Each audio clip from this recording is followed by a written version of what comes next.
Fasting is beneficial, but I think it should be strategically timed. As a doctor, I actually tell people to fast all the time. If you have to go for surgery, you need to fast. If you're after surgery, you need to fast. If you do fasting blood work, you need to fast.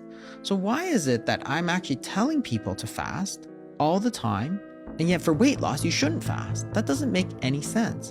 And physiologically, from a body standpoint, it doesn't make any sense.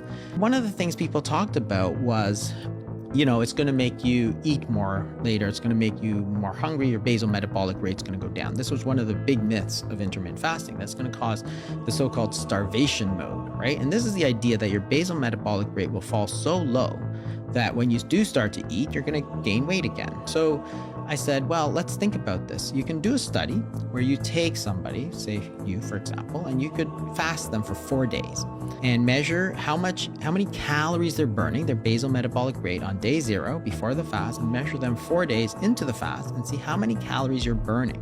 So on day 0, they say you're burning, say, 2,000 calories a day. On day 4 of 0 food, you don't eat any food for 4 days. They measure how much calories you're burning. Your body is burning 2,200 calories. Your basal metabolic rate didn't go down. It went up.